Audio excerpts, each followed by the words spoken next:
The first city. Before there was a city, there was silence, or what European ears would later call silence, which was, in truth, a world full of sound.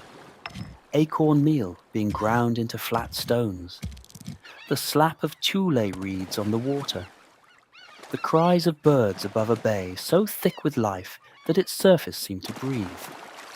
The Ohlone people had lived on the shores of the San Francisco Bay for at least 10,000 years. They called no single place home.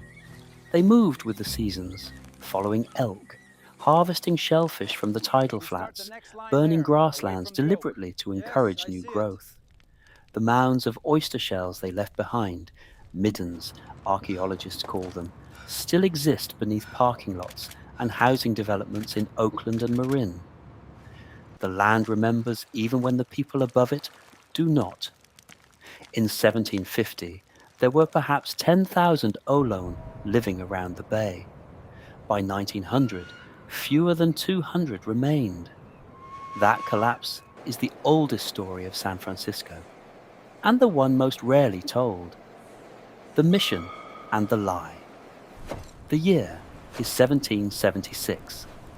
The same year a nation declares independence 3,000 miles away, a Spanish soldier named Juan Bautista de Anza plants a flag at the tip of a fog-shrouded peninsula. He calls it Yerba Buena, good herb for the wild mint that grows across the dunes. A Franciscan friar named Junipero, Serra's mission system, which Serra has been building southward from Alta California, reaches this place months later. Mission Dolores is founded on June 29, 1776. It stands today, the oldest intact building in San Francisco, its whitewashed adobe walls just 2 blocks from a neighborhood that in the 2000s became synonymous with tech wealth and artisanal coffee. The missions were built on a promise: conversion, civilization, salvation. What they delivered was something closer to captivity. Native Ohlone were brought inside the compound walls. They worked the fields, sang the liturgy, and died, overwhelmingly, of measles, smallpox, dysentery. The birth rate inside Mission Dolores fell so far below the death rate that by 1832, the indigenous population it housed had effectively collapsed. Scholars have described the California mission system as a slow catastrophe. The Church has, in recent decades, begun to acknowledge what happened. Junipero Serra was canonized by Pope Francis in 2015. The city that was born. Screaming on January 24th, 1848, a carpenter named James Marshall noticed something glittering in the mill race at Sutter's Mill, 90 miles east of the bay. He picked it up. It was gold. Within 18 months, the village of Yerba Buena, population approximately 800, became a roaring city of 25,000. Ships arrived from Chile, China, Australia, France, Peru. Men abandoned their vessels in the harbour, running for the Sierra foothills, leaving behind a graveyard of ships so dense that the waterfront was eventually expanded over them. To this day, when construction crews dig in the financial district, they occasionally strike the rotting hulls of 1849 sailing ships buried beneath the streets. San Francisco, in the gold rush, was ungovernable and magnificent. Murder rates in some neighborhoods would rank among the highest ever recorded in American history.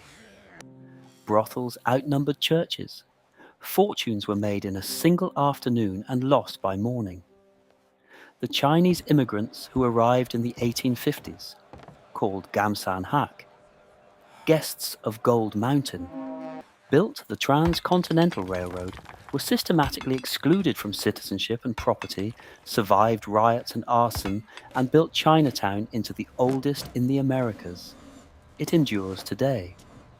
What most people don't know, much of early San Francisco burned and rebuilt, not once, but 6 times between 1849 and 1851. 6 fires in 2 years. The city was made of canvas and wood and ambition, and it burned the way all such things do, fast and with spectacular light. The earth speaks. At 5:12 in the morning on April 18th, 1906, the ground beneath San Francisco moved. The earthquake lasted less than a minute. The fires that followed lasted 3 days. When it was over, 28,000 buildings were gone. Between 700 and 3,000 people were dead. The city suppressed the true count for decades, fearing it would damage real estate prices. Roughly half the population, 225,000 people, was suddenly homeless. And then, this is the part that still astonishes, they rebuilt. Not slowly, not cautiously. San Francisco was substantially reconstructed within 3 years. New buildings rose over rubble that was still hot. The Panama Pacific International Exposition of 1915. A World's Fair of astonishing scale constructed on filled bay land, was San Francisco's announcement to the world that it had returned. The 1906 earthquake is remembered as a disaster. It was also one of the great acts of collective will in American history. There is a photograph taken from a balloon above the ruins, block after block of grey ash and collapsed chimneys, and in the distance, already, the skeleton frames of new buildings rising. The summer that changed everything. By the mid-1960s, San Francisco was a city with a tradition of radical otherness. The Beat generation had gathered in North Beach coffeehouses a decade before, Kerouac and Ginsberg reading to audiences who were, by establishment standards, half criminal and half insane. When the counterculture crested, it crested here. In the summer of 1967, an estimated 100,000 young people converged on a 4-block neighborhood called Haight-Ashbury. They called it the Summer of Love. The reality was more complicated. Drug overdoses, exploitation, young runaways lost in a dream that curdled by autumn. But what happened in that summer was also genuinely transformative. The idea that a generation could simply choose different values, that conformity was not inevitable, that music and community and psychedelics could constitute a kind of politics. That idea spread from these fog-covered streets across the world. The Haight today sells $18 smoothies and vintage band tees. The Victorian houses that once held crash pads and commune kitchens are worth between $2 and $4 million apiece. The revolution, as revolutions tend to, became real estate. The second gold rush. In the 1990s, the gold was invisible. It lived in code. San Francisco became the capital of a new kind of wealth creation. Software, networks, platforms, ideas that could scale globally from a laptop in a converted warehouse south of Market Street. The dot-com boom of the late 1990s raised rents, transformed neighborhoods, then crashed spectacularly in 2000. Then it came back, harder, larger, more permanent. By the 2020s, San Francisco had become one of the most expensive cities on Earth, and one of the most visibly unequal. Autonomous vehicles test their algorithms on streets where hundreds of people sleep in tents. A single-bedroom apartment routinely costs more than the median American household earns in a year. The tech campuses of the peninsula offer free gourmet lunches, while 20 miles north, food banks serve record numbers.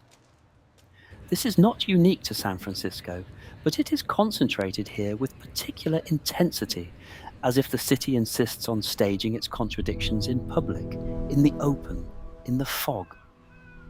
What remains here is what the fog does on a Tuesday morning in May 2026. It rolls through the Golden Gate from the Pacific, moving fast and low over the water, pouring over the Marin headlands, filling the bay like milk into a bowl.